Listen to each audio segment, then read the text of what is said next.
Welcome back to our program here on Larry's Lever Live, 253-5959, star 590 from AT&T, 1-877-777-0590. Also via email at larry'sleverlive@gmail.com. We'll get to your calls, your questions, your comments as well. Yeah, we'll get back to some of the topics we were talking about earlier, but we're going to deviate a little bit. It's still COVID-19 related, I guess, in some ways, but we're going to visit with District 72 Representative Matt Koch. Actually covers part of Fayette County, Nicholas, Bourbon, and Bath. And Representative, welcome to the show. I appreciate the time. Thank you very much. Congratulations, your first term as a representative. Yes, sir. Thanks, Larry. Thanks for having me on here today. I wish we had a little better weather. We're starting to get a little tired of the rain and the mud, but Yes. Happy and excited about Memorial Day coming up, and just want to thank you for having me on here today. Well, my pleasure. I mean, I talked with Cruiser about this, and we go back to his rock chalk days when he used to have the chili cook-offs at the Red Mile. And they rained every single year. I mean, I don't know, he might say differently, but it feels like that chili cook-off at Red Mile every year on Memorial Day, it seemed like it was a quagmire every single year. So I don't expect good weather. No, we're sure following that trend, I guess. Representative, you and Representative Nemes are drafting a bill that you hope to 2021 regular session dealing with PPEs and a requirement that they be made stateside. Talk about that a little bit more and kind of explain where you're coming from. Yeah, Larry, well, it's pretty common sense. I mean, this is about American-made products and protecting American jobs. It's Bill Request 20 was going to require that companies, healthcare providers, basically any agencies that are contracting with the state for services provide so that personal protective equipment that is manufactured in the United States. And I'm going to add when possible on there because we recognize with this, there's always necessary quantities, necessary timeline, perhaps cost are prohibitive, so we put a little 10% in there for that. But when possible, we want companies that are contracting with the state to buy their PPE gear American-made. Well, yeah, I think it's. I would agree with you. In fact, we've talked about this a lot with some of your colleagues in Frankfurt about the desire to not be so reliant on foreign markets, to have the kind of products made here stateside. So if something like this comes up again, that we're not in a position of maybe relying on products that are coming from a country that might not be as friendly to us as we would like. Absolutely. And my background, I was in the Marine Corps for several years, so security is always at the front of my mind. The United States of America, we should not depend on other countries, especially those with competing global interests against us, especially when we have millions of Americans that are unemployed. During the break, they're sitting there listening to our unemployment numbers. I mean, they're shocking and they're skyrocketing. The United States military, actually, what we have called the Berry Amendments, and that's anything ever since 1952, any restrictions in the Annual Defense Appropriations Act has become known as Berry Amendment, but that basically says all our uniform items, anything you're issued to boot camp, that all our camouflage utilities you can wear, that all that must be made in America. And I think this just falls in line, and I think it sees the state setting the example for everybody out there. We're talking with Representative Matt Koch from the 76th district, the 72nd district here in Kentucky. And in the process of crafting this bill, have you looked into?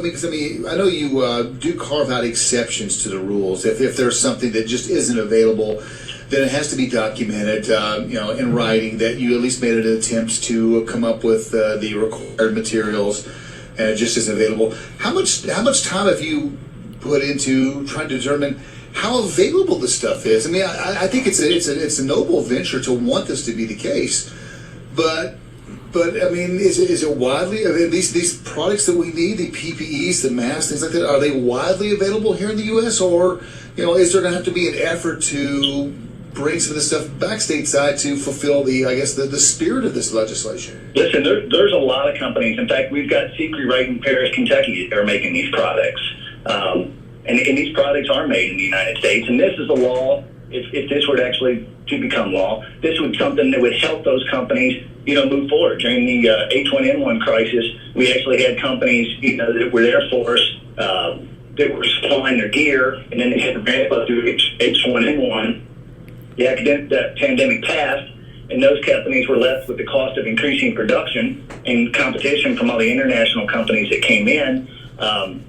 but those international companies didn't quite step up the way the American companies did during H1N1.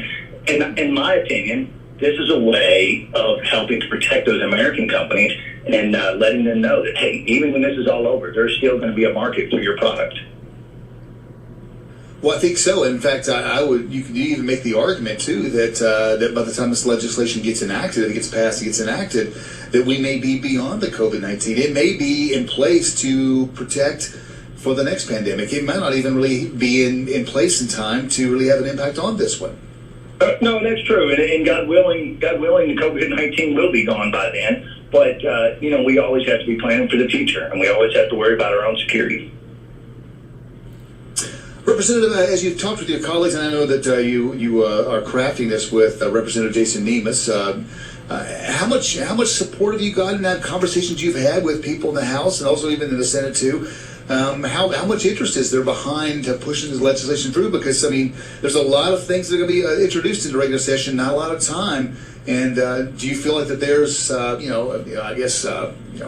hunger for something like this in place? And do you see maybe desire to get this thing through, because there will be a lot of legislation introduced, specifically pensions, budgets, obviously? Larry, I hope so. This is still in the infant stages. So I hope my fellow representatives are ready to jump on board, but through the interim here, we're going to have to present it to them and get their thoughts and opinions on this. And as you know, with any bill, these things morph and change and turn as they go. And obviously, Representative Nemus and I are both welcome to new ideas that can make this even better. So we're excited to see how this goes through the interim. It does seem like this could be one of those rare nonpartisan issues, though. There's some out there that you just know that one side's going to sort of categorically reject, and the other side's going to sort of almost accept without question. This does seem like a piece of legislation that could get support very easily on both sides.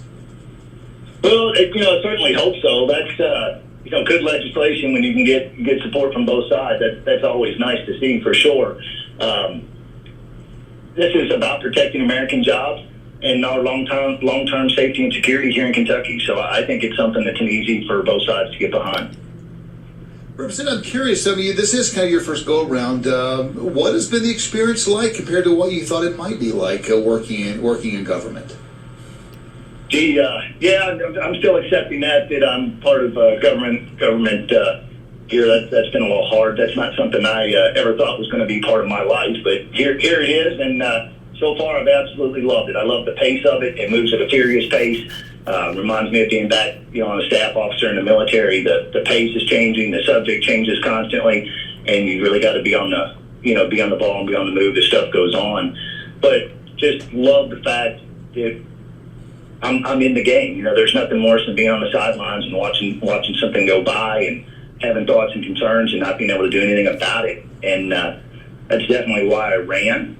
And that's why I'm proud to get up there and sponsor a bill like this that I think, as I've pushed this through constituents and talked to constituents about this, everybody's, so far been on board and been behind it. And that's nice to be able to do.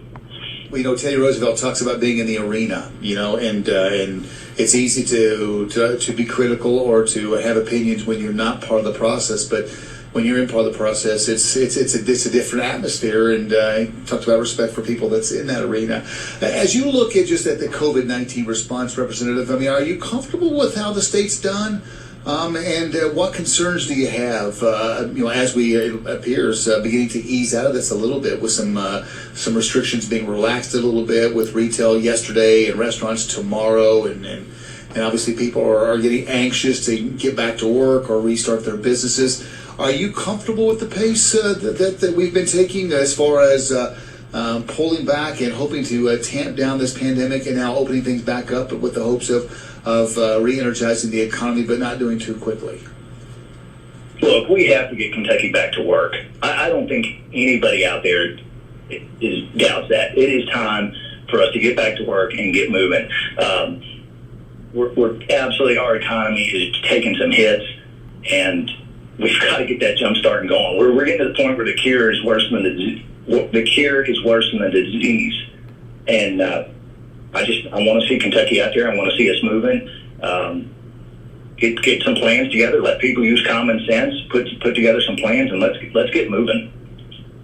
Do you feel like the legislature should have had a larger role in some of these decisions? I know, obviously, much of it happened, and during the session, but you guys were not in session as many days as you would have expected to be. I've talked with Senator Thayer, and he firmly believes that you guys have had a larger role in some of these decisions being made, and it might come into play in terms of crafting new legislation going forward about making some changes. Absolutely, and I've heard rumors about new legislation, what could possibly look like, and I am with Senator Thayer on that. We absolutely, you have 138 people from around the state that are in tune with what our local needs are. Why not use that asset? Why not get us together? So I think absolutely the legislature could have been a major resource throughout this.